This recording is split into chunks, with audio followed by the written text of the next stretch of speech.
Assalamualaikum warahmatullahi wabarakatuh. Selamat pagi anak-anak kelas 6. Apa kabar semuanya? Alhamdulillah, semoga kalian semua berada dalam keadaan sehat walafiat.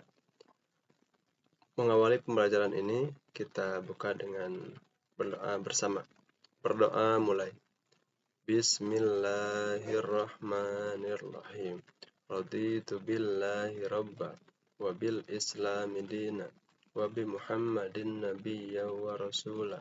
Rabbi zidni ilma warzuqni fahma birahmatika ya arhamar rahimin. Amin.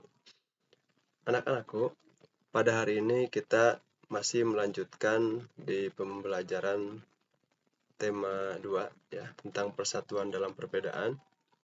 Subtema 2 tentang bekerja sama mencapai tujuan, dan pada pembelajaran keempat. Ya, di pembelajaran sebelumnya kita telah mempelajari beberapa pertempuran untuk melawan dan menghalau para penjajah yang ingin merebut kemerdekaan. Nah, ternyata para pahlawan kita ya, dulu dalam mempertahankan kemerdekaan itu tidak hanya berjuang secara fisik saja, tidak hanya berjuang dengan senjata saja, tetapi mereka juga melakukan perjuangan dengan cara bekerja sama, yaitu melalui diplomasi, melalui perjanjian, melalui perundingan. Hal tersebut memiliki tujuan untuk mendapatkan pengakuan kedaulatan bangsa Indonesia setelah diproklamirkannya kemerdekaan Indonesia pada 17 Agustus 1945. Pada kegiatan Ayo Membaca, silakan kalian baca pada buku kalian ya. Jadi upaya mempertahankan kemerdekaan Indonesia itu tidak hanya dilakukan melalui pertempuran saja, namun juga dilakukan melalui jalur diplomasi, jalur perjanjian dan perundingan, seperti perjanjian Linggarjati, perjanjian Renville, perjanjian Rumroyen, dan konferensi Meja Bundar atau KMB. Lembar kerja peserta didik pada kegiatan hari ini, yaitu kalian nanti akan ditugaskan membuat peta pikiran dari teks sejarah. Dengan langkah-langkah, yang pertama, bacalah teks sejarah tersebut dengan cermat. Kemudian yang kedua, buatlah kerangka peta pikiran menggunakan aspek kata tanya apa, di mana, kapan, siapa, mengapa, dan bagaimana. Yang ketiga, tulislah informasi setiap bagian teks berdasarkan kerangka peta pikiran yang kamu buat. Nah, nanti kalian akan dibuat 3 kelompok ya. Ada kelompok A, kelompok B, dan kelompok C. Silahkan kalian tentukan teman atau rekan kalian untuk menjadi anggota kelompoknya. Selanjutnya, kelompok A ditugaskan untuk membuat peta pikiran tentang perjanjian Linggarjati, kelompok B membuat peta pikiran tentang perjanjian Renville, dan kelompok C membuat peta pikiran tentang perjanjian Rumroyen. Silakan kalian baca teks berikut ini pada buku kalian halaman 75. Perjanjian Linggarjati. Perjanjian Linggarjati adalah perundingan antara Indonesia dan Belanda yang bertempat di Linggarjati, Jawa Barat. Adapun hasil dari perjanjian tersebut yaitu menghasilkan persetujuan mengenai status kemerdekaan Indonesia. Perjanjian Linggarjati ini ditandatangani secara sah oleh kedua pihak pada 25 Maret 1947 dengan hasil, yang pertama, Belanda mengakui secara de facto wilayah Republik Indonesia yaitu Jawa, Sumatera, dan Madura. Yang kedua, Belanda harus meninggalkan wilayah RI pada paling lambat 1 Januari 1949 dan pihak Belanda dan Indonesia sepakat membentuk Negara Republik Indonesia Serikat atau RIS. Negara bentuk RIS, Indonesia harus tergabung dalam Commonwealth atau persemakmuran. Perjanjian Linggarjati ini menimbulkan pro dan kontra di kalangan masyarakat Indonesia. Karena terlihat ya, dengan dibentuknya RIS dan masuk pada persemakmuran, berarti Indonesia berada dalam kendali Belanda juga. Berikutnya, terjadi pelanggaran perjanjian. Pelaksanaan hasil perundingan ini tidak berjalan mulus. Pada tanggal 20 Juli 1947, Gubernur Jenderal Van Mook akhirnya menyatakan bahwa Belanda tidak terikat lagi dengan perjanjian ini. Sehingga pada tanggal 21 Juli 47 meletuslah yang disebut dengan agresi militer Belanda I. Pada teks kedua, yaitu halaman 76, ya, ada perjanjian Renville yang dilaksanakan pada tanggal 8 Desember 47 sampai 17 Januari 48. Perjanjian ini dilakukan antara Indonesia dan Belanda, ya, ditandatangani pada 17 Januari 1948 di atas kapal perang Amerika USS Renville yang berlabuh pada saat itu di Pelabuhan Tanjung Priok, Jakarta.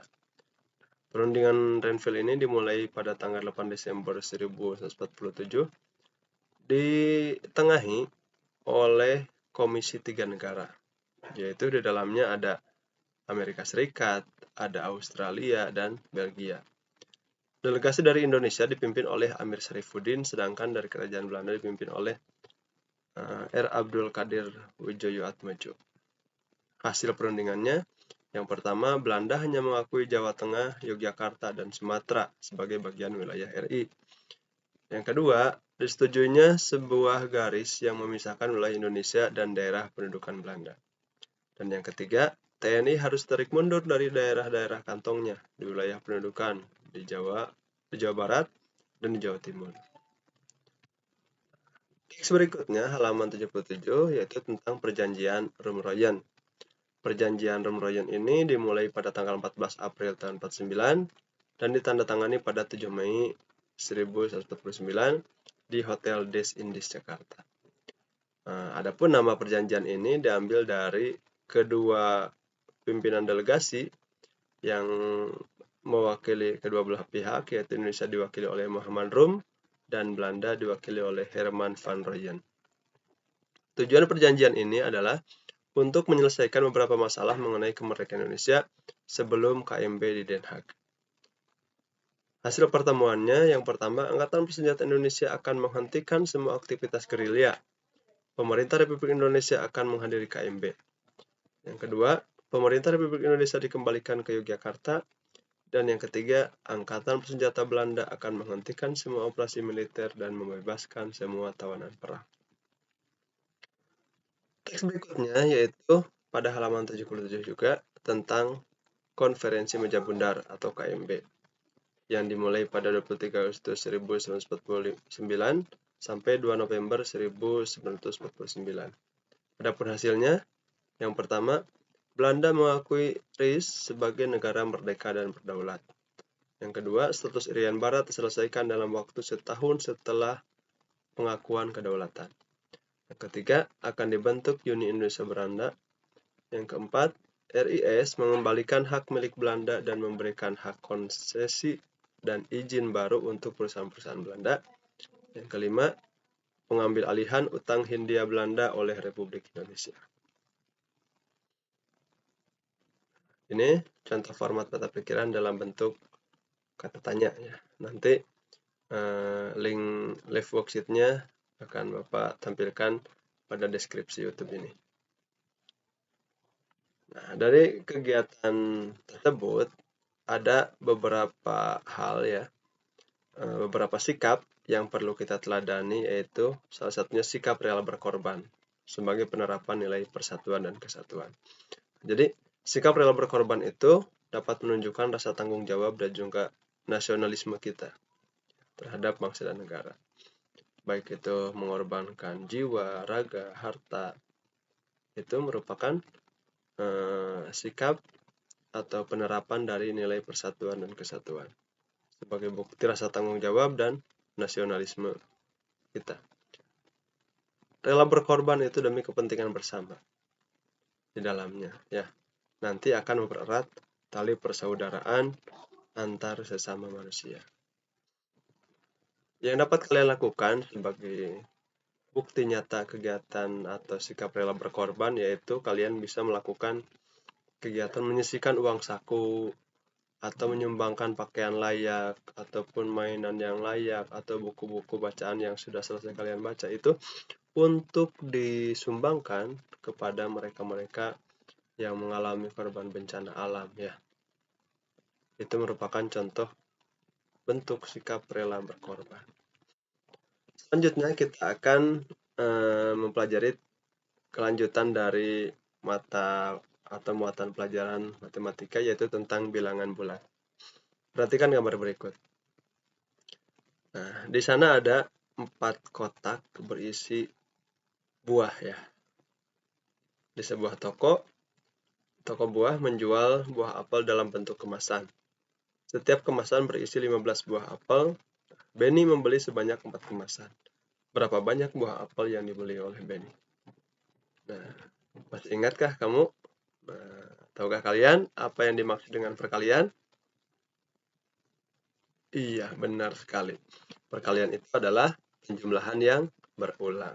Contoh, 6 kali 5 sama dengan 5 tambah 5 tambah 5 tambah 5 tambah 5 tambah 5. Atau kita menuliskan bilangan 5-nya itu sebanyak 6 kali. Maka jika dijumlahkan 5 tambah 5 tambah 5 tambah 5 tambah 5 tambah 5 sebanyak 6 kali itu adalah 30. Jadi hasil dari 6 kali 5 adalah 30. Maka jelas ya, perkalian itu merupakan penjumlahan yang berulang. Adapun penyelesaian untuk soal buah apel tadi ya, atau ini yang di samping, adalah dengan menjumlahkan semua buah apel yang dibeli. Buah apel yang dibeli sebanyak 15 tambah 15 tambah 15 tambah 15. Jadi ada berapa kali 15-nya? Ada 4 kali. Jadi 4 kali 15 sama dengan 60. Jadi buah apel yang dibeli adalah 60 buah. Sekarang silakan kalian hitung negatif 3 kali 2. Cara penyelesaiannya, nah, kita bisa menghitungnya mulai dari 2 kali 2. 2 kali 2 sama dengan 4. Kemudian kita menurun 1 kali 2 sama dengan 2. 0 kali 2 sama dengan 0. Nah, dari 4, 2, dan 0 itu berkurang 2. Berkurang 2. Berkurang 2. Kenapa berkurang? Karena itu perkaliannya adalah dengan bilangan negatif. Sehingga ketika sampai pada negatif 3 kali 2 itu hasilnya adalah negatif 6. Jadi negatif 3 kali 2 adalah negatif 6. Nah, jika kita menggunakan garis bilangan, maka caranya adalah melangkah 2 ke kanan digandakan sebanyak 3 kali. Ya, 3 kali lipat dan berbalik arah. Nah, ini ke kanan kan? Karena kali 2. Nah, tetapi karena ininya bilangan yang depannya adalah negatif, sehingga kita berbalik arah, bukan ke kanan, tetapi jadi ke kiri. Negatif 2, negatif 2, negatif 2. Kita mengalihkan bilangan 2-nya itu sebanyak 3 kali, tetapi dengan arahnya ke kiri. Jadi hasilnya adalah negatif 6. Selanjutnya hitunglah 5 kali negatif 7. Nah, penyelesaiannya bisa kalian lakukan seperti tadi, mulai dari 5 kali 5, 5 kali 4, 5 kali 3, sampai terakhir adalah 5 kali negatif 7. Hasilnya adalah negatif 35. Jadi hasil dari 5 kali negatif 7 adalah negatif 35. Bisa juga kita artikan 5 kali negatif 7 artinya melangkah 7 kali ke kiri digandakan sebanyak 5 kali lipat dan searah. Ya. Selanjutnya sifat-sifat pada perkalian bilangan bulat. Yang pertama ada sifat komutatif atau pertukaran. Yang kedua ada sifat asosiatif atau pengelompokan, dan yang ketiga adalah ada sifat distributif atau persebaran. Sifat komutatif contohnya A kali B sama dengan B kali A, atau negatif A kali B sama dengan B kali negatif A. Sifat asosiatif atau pengelompokan, rumusnya A kali B kali C sama dengan A kali B kali C. Atau A kali negatif B kali C sama dengan A kali negatif B kali negatif kali C. Distributif atau persebaran. A kali B tambah C sama dengan A kali B ditambah A kali C. Atau bisa juga A dikali negatif B tambah C sama dengan A kali negatif B ditambah A kali C. perlu diingat juga oleh kalian, ini ada rumus sederhana ya, contoh perkalian jenis bilangan. Positif kali positif sama dengan positif. Kemudian positif dikali negatif sama dengan negatif. Negatif dikali positif sama dengan negatif. Negatif dikali negatif sama dengan positif. Nah, apa kesimpulannya? Dapat kita simpulkan, apabila perkalian dua jenis bilangan, ya, dua bilangan yang sama jenisnya, maka hasilnya selalu positif. Contohnya positif kali positif ini kan sejenis ya, hasilnya positif. Begitupun negatif kali negatif hasilnya positif. Nah, tetapi apabila bilangannya tersebut berbeda jenis, ada positif kali negatif ataupun negatif kali positif, maka hasilnya selalu negatif. Nah, silakan kalian coba kerjakan pada buku matematika kalian halaman 42 ya. Silahkan dicoba, dan nanti di akhir ada soal evaluasi untuk mengukur ketercapaian hasil belajar kita pada aplikasi Quizzes. Sampai di sini dulu pembelajaran kita hari ini. Selamat belajar, tetap semangat dan patuhi protokol kesehatan. Wassalamualaikum warahmatullahi wabarakatuh.